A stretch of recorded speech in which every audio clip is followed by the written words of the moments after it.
Okay, malambuong buntag sa tanan. Niata karon sa Solong Valley sa area ni Lori Tabanaw. Pila ni ka say gidak ko na ni mo area Lor? 300? Mga 300 na siguro ni. Usa gani ni siya Lor imong gikuan na pod tanom. Kuan ni pipino? Pipino na pod ni. Pipino. So mao ni ang pipinuhan ni Lori guys. Turoy ta diri sa pipinuhan ni Lori. Ang una ani nga crop kon gihapon. Paliya. Paliya gihapon. Paliya. Lahi, So primero ani dati ani ko ani siya kining paliya. Tapos karon pipino. Pipino na pod. Nganong gingana man nimo Lord unsa may purpose nimo nganong gilain-lain na pod nimo? Kuan dili man pod pwede nga ang imong cropping nga pipino na pod nimo, i-alternate gid nimo lain na pong kuan. I-alternate. Kay ang kuan na to mga gamot, maor man gihapon gutong mga gamot ato god.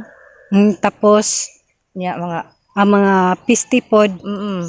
So lahi ra ba sa obserbahan nimo ang pisti sa ampalaya o sa pipino lain-lain bag pisti? Lain kay katong kuan mga ang atakihon ato sa paliya kay kining dugos.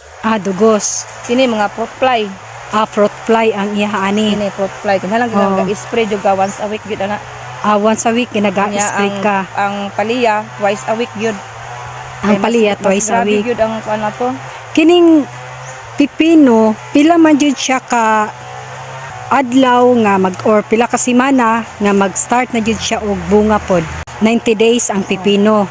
So dali ra siya. 90 days so good na siya pamulak.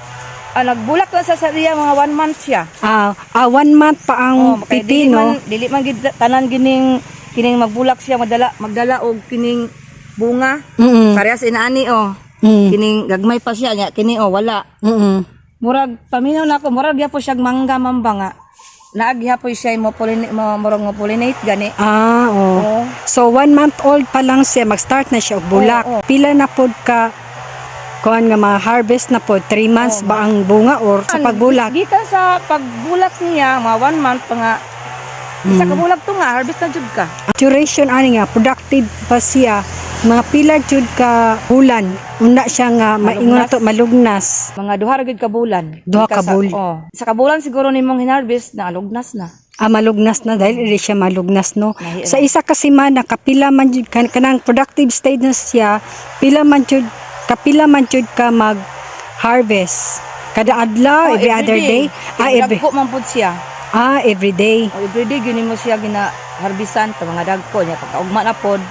Namagunay mga sizing dapat nimo harveston. So kada adlaw jud ka ani asa man ka nagabaligi ani imuhang sa padada. Kini mga 300 square meters nimo nga area sa kalata ang makonsume nimo ani 600 ka punuan. Kining 600 ka punuan estimated nimo hangtod siya malugnas mga pila jud ka kilo ang imuhang ma-harvest sa pipino. Ngani ang gidakon. Ani kadakon kay compare nako atong mga miagi na kung pagtanom ani. Murag ganto, murag maayo to ang daga niya, depende mas panahon gud ma'am. Kung karon kay init man. So gamay ra siya mahimong bunga. Gamay ra gyud siya. Pero kung okay pang panahon, mga pila jud average niya nga production kada adlaw na. Kada adlaw. Kay duha man ka balde. Hangtod malugnas mga ning isa ka punuan Lor, mga pila man ka kilo ang ma-harvest ani Lor. Basta 30 kilos. Kay isa ka punuan ani mo harvest na siya tag kini gadalag isa. Hangtod siya malugnas mga pila jud ka kilo imong ma-estimate kada. Makuha siguro na siya kay kana magadala sa tulo ka buo ko upat. Nya magkuan pa man din ha. Mga pila ka kabunga ni hangtod siya malugnas. Siguro na sa 3 kilos hangtod malugnas. Ang pipino gud ang upat ka buok, mahimo naman ang 1 kilo. So 4 ka kilo, ang dagko isa na ka kilo. So mga 2 to 4 kilos per hill. Ing ani mga pila pa ka days paaboton nga ma-harvest. 3 days mo dako na ni. Dako na. Okay. Kani kay duol ra mo og canal lining no. Pasuyupan lang. Ingana mo na pwede na siya ma-harvest, mo na good size nga pwede na harveston ng pipino.